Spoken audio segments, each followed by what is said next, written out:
அனைவருக்கும் வணக்கம். Welcome to our channel ready learn achieve. RLA அகாடமிக்கு தங்களை அன்புடன் வரவேற்கிறேன். டிஎன்எம்ஏடபிள்யூஎஸ் போஸ்டிங் ஆர்டர் எப்போதான் வரும்? ஸோ இந்த கேள்வி ரீசெண்டாக நம்ம நிறைய பேர் கேட்க, என்ன சார் டிஎன்எம்ஏடபிள்யூஎஸ் அப்டேட்டே நீங்கள் போட மாட்டேன்றீங்க அப்படின்ற மாதிரி நிறைய பேர் கேள்வி கேட்டுட்டு இருக்கீங்க. ஸோ அப்டேட் என்ன அப்படின்றத சொல்றதுக்காக தான். பட் இது எல்லாருக்கும் தெரிஞ்சிருக்கும். இதெல்லாம் ஒரு அப்டேட்டா போடுறீங்களா அப்படின்ற மாதிரி நிறைய பேர் இருப்பீங்க. ஸோ அப்டேட் தெரிஞ்சதுக்கு அப்புறம் உங்களுக்கு யூஸ்ஃபுல்லா இருந்துச்சா உங்க ஃப்ரெண்ட்ஸுக்கு ஷேர் பண்ணுங்க. இல்லை ஆல்ரெடி எனக்கு தெரியும்னா நீங்க வீடியோ ஸ்கிப் பண்ணிட்டு போய்கிட்டே இருக்கலாம், ஒன்றும் பிரச்சனை கிடையாது. ஸோ டிஎன்எம்ஏடபிள்யூஎஸ் போஸ்டிங் ஆர்டர் எப்போதான் வரும் அப்படின்றதுக்கு ஸோ இன்னைக்கு ஒரு நடந்த சம்பவம் என்ன அப்படின்னு பார்த்தீங்கன்னா, நமது நண்பர் ஒருத்தரை பார்க்க நேரிட்டுச்சு.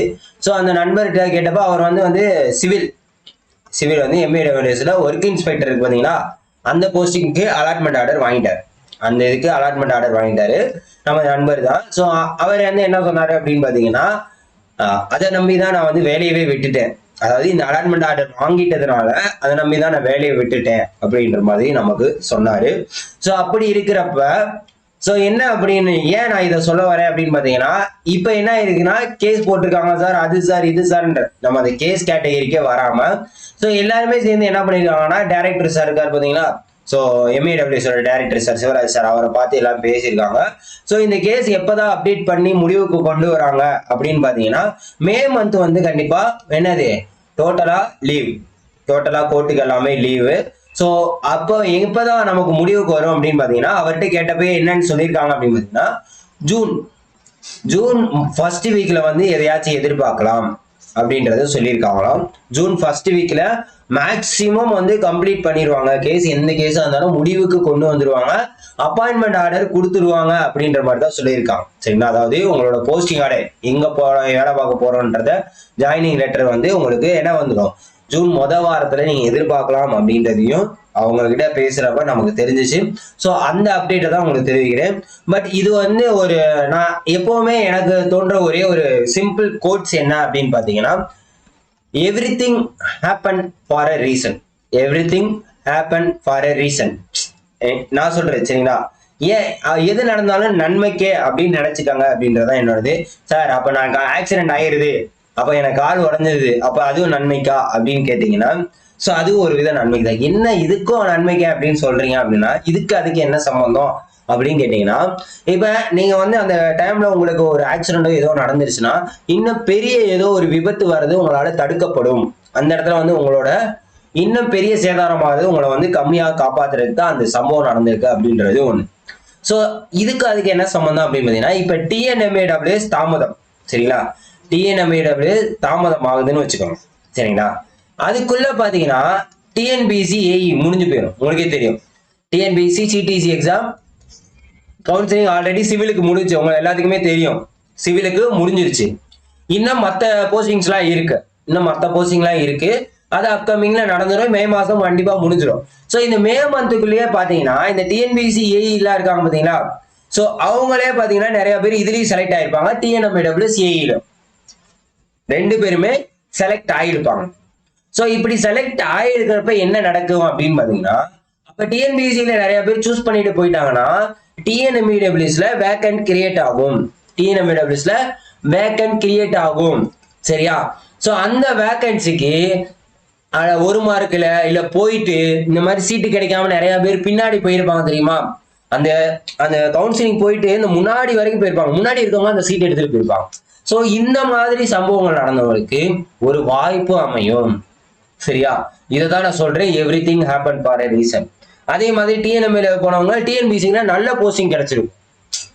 இந்த மாதிரி தான் ஒவ்வொரு நம்ம அதாவது சொல்லுவாங்களா, கர்மா இஸ் பூம்ராங்கன்னு. அதாவது நம்ம பண்ற ஒவ்வொரு செயல்களுக்கும் பின் விளைவு அப்படின்றது இருக்கு. அது நம்ம நல்லதா இருந்தாலும் சரி, கெட்டதா இருந்தாலும் சரி. நல்லதுன்னா நல்லதுக்கான பின் விளைவுகள் இருக்கும், கெட்டதுன்னா கெட்டதுக்கான பின் விளைவுகள் இருக்கும். ஸோ அதைத்தான் நான் உங்களுக்கு சொல்ல வரேன். ஸோ இந்த விஷயம் உங்களுக்கு தாமதம் ஆகுதுன்னா இதை விட ஏதோ ஒன்று பெருசா நமக்கு கிடைக்க போகுது அப்படின்றத நினைச்சுக்காங்க. அதே மாதிரி அப்பாயின்மெண்ட் ஆர்டர் கொடுக்காம இருக்கிறது, அதாவது ஆஸ்பிரன்ஸா என்ன மனநிலைமை அப்படின்றது தெரியும். ஏன்னா நம்ம நண்பரே அவரே சொல்லிட்டு இருந்தாரு, இதுக்காண்டி நான் வேலையெல்லாம் விட்டுட்டேன் சார் கவுன்சிலிங் போறப்ப அப்படின்றது சொல்லியிருந்தாரு. ஸோ அப்படி இருக்கிறப்ப மேனேஜ் பண்ணோம், கமிட்மெண்ட்ஸ் இருக்கு, ஸோ இதெல்லாம் இருக்கு. சரியா? ஸோ அதனால கூடிய விரைவில் கண்டிப்பா என்னது ஜூன் வாரத்துல நீங்க கண்டிப்பா எக்ஸ்பெக்ட் பண்ணிடலாம். சரிங்களா? ஜூன் முதல் வாரத்துல நீங்க எக்ஸ்பெக்ட் பண்ணிடலாம். அதுக்குண்டான வீடியோ போடுறேன். ஆனா டிஎன்எம்ஏடபிள்யூஎஸ் பண்ணக்கூடிய தவறு என்ன அப்படின்னு பாத்தீங்கன்னா, ஒரே ஒரு தவறு எல்லாருக்குமே தெரிஞ்சதுதான், அப்டேட் எதுவுமே கொடுக்க மாட்டேன்றாங்க. ஸோ அதுதான் வந்து மேஜரா வந்து இவங்க கிட்ட இருக்கிற ஒரு நெகட்டிவ் அப்படின்னு சொல்லலாம். ஏன்னா டிஎன்பிசியில பாத்தீங்கன்னா என்ன அப்டேட் கேஸ் போட்டாங்களா நிப்பாட்டினாங்களா அதுக்கு ரிசல்ட் தாமதம் சொல்லி ஒரு டீட்டெயில் தான் கொடுத்துடுறாங்க. ஒரு இப்ப பாத்தீங்கன்னா போஸ்ட் மாதிரி இப்ப போட்டு கொடுத்துடுறாங்க. டெலிகிராம்ல, ட்விட்டர்ல, வெப்சைட்ல எல்லாத்துலயுமே அப்டேட் பண்ணிடுறாங்க. எல்லாமே நீட்டா பெர்ஃபெக்டா இருக்கு. ஸோ அதே மாதிரி டிஎன்எம்ஏடபிள்யூஎஸ் என்ன பண்ணோம்னா அவங்க வெப்சைட்ல நாங்க இந்த ரீசனுக்காண்டி என்ன பண்ணியிருக்கோம், இந்த மாதிரி ரிசல்ட்டை நிப்பாட்டி இருக்கோம், ஜாயினிங் லெட்டர் கொடுக்கறத நிப்பாட்டிருக்கோம், அந்த மாதிரி போட்டாங்க அப்படின்னா நிறைய பேருக்கு வந்து ஒரு அவங்களுக்கு வந்து என்னன்னா தெரியும், தெளிவா புரியும். ஏன்னா யார் யாரோ சொல்றதை எடுத்து இங்க வீடியோ போடுறதுக்கு பதிலா இதுலயே அவங்க அனௌன்ஸ்மெண்ட் பண்ணாங்கன்னா எல்லாருக்குமே தெரியும், அது எல்லாரையுமே போய் சேரும் அப்படின்றது என்னோட கருத்து. உங்களோட கருத்து என்ன அப்படின்றது தயவு செய்து கீழே கமெண்ட் பண்ணுங்க. சரிங்களா? டிஎன்பிசி மாதிரி இவங்களும் ரெகுலர் அப்டேட்ஸ் இப்ப இந்த காரணத்துக்காண்டி நாங்க வந்து என்ன பண்ணிருக்கோம், கேஸ் போட்டிருக்காங்க, இந்த காரணத்துக்காண்டி ஜாயினிங் லெட்டரை நிப்பாட்டி வச்சிருக்கோம் அப்பாயின்மெண்ட். ஸோ இந்த மாதிரி சொல்லிட்டாங்கன்னா வெளிப்படைத்தன்மையா இருந்தாங்கன்னா நல்லதா இருக்கும். ஏன்னா ஆல்ரெடி வெளிப்படைத்தன்மை இல்லைன்னே நிறைய ஒரு பஞ்சாயத்துகள் போயிட்டு இருக்கு. ஸோ அதை வந்து இவங்க என்ன பண்றாங்க, உறுதி பண்ற மாதிரி தான் பண்ணிட்டு இருக்காங்க. பட் கூடிய விரைவில் ஜூன் முதல் வாரம் வந்து எல்லாருக்குமே என்ன பண்ணலாம், ஏதோ ஒரு பெரிய கண்டிப்பா நல்ல விஷயம் நடக்கும் அப்படின்றத நான் சொல்லுறேன் உங்களுக்கு. So all the best to all. So இதுதான் முக்கியமான அப்டேட். இந்த அப்டேட் உங்களுக்கு தெரிஞ்சிருக்கலாம், தெரியாமலே இருக்கலாம், அதனால பிரச்சனை கிடையாது. இது நிறைய பேருக்கு தெரிஞ்சுக்க வேண்டிய ஒண்ணு, நம்ம கிட்ட கேட்ட ஒரு காரணத்துக்காக தான் நான் உங்களுக்கு சொல்லியிருக்கேன். சரிங்களா? ஸோ இதை வந்து உங்க ஃப்ரெண்ட்ஸ் எல்லாருக்குமே ஷேர் பண்ணி விடுங்க. எதையும் பத்தி கவலைப்படாதீங்க. அடுத்த எக்ஸாமுக்கு அடுத்து என்ன பண்ணணும்ன்றது ஸ்டெப்பை எடுத்து அடுத்தடுத்த ஸ்டெப்பை நோக்கி போய்கிட்டே இருக்கணுமே தவிர ஒரே இடத்துல நம்ம தேங்கக்கூடாது. ஸோ அடுத்து என்னன்றதை பாருங்க. நமக்குண்டான நம்ம உழைப்புக்குண்டான ஊதியம் கண்டிப்பா நமக்காக கிடைக்கும். ஸோ அதனால கவலைப்படாதீங்க. எல்லாருக்கும் ஆல் தி பெஸ்ட். கண்டிப்பா நீங்க எல்லாரும் என்ன பண்ணுவாங்க, ஒரு அரசு அதிகாரியா ஜாயினிங் லெட்டர் அப்பாயின்மெண்ட் ஆர்டர் வாங்கிட்டு போய் உட்காருவீங்க அப்படின்றத நான் நம்புறேன். ஜூன் முதல் வாரத்துல எந்த அப்டேட் வந்தாலும் நம்ம என்ன பண்ணுவோம், நம்ம சேனல்ல அப்டேட் பண்ணிடுவோம். ஸோ மறக்காம என்ன பண்ணுங்க, நம்ம சேனலை தொடர்ந்து சப்ஸ்கிரைப் பண்ணிட்டு உங்க ஃப்ரெண்ட்ஸ் எல்லாருக்கும் ஷேர் பண்ணிவிடுங்க. அதே மாதிரி 21ஆம் தேதி உங்களுக்கு ஏஇ நோட்டிபிகேஷன் வரப்போகுது, நான் இன்டர்வியூ. அதுக்குண்டான மெட்டீரியல் எல்லாமே நம்ம வெப்சைட் அவைலபிளா இருக்கு. ஆல்ரெடி டிஎன்எம்ஏடபிள்யூஎஸ்க்கு நம்ம போட்டோம் எல்லாமே பக்காவா. ஸோ வேணும்னா என்ன பண்ணுங்க, யூஸ் பண்ணிக்கங்க. டிஸ்கிரிப்ஷன்ல எல்லாம் சாம்பிள்லாம் இருக்கும். வேணுங்கிறவங்க மட்டும் யூஸ் பண்ணுங்க, இல்லாட்டி காசை வேஸ்ட் ஆகாதீங்க. இருக்கிறத வச்சுட்டு உருப்படியா படிக்கிறத மட்டும் பாருங்க. மறக்காம உங்க ஃப்ரெண்ட்ஸ் எல்லாருக்கும் ஷேர் பண்ணி விடுங்க. Thank you so much.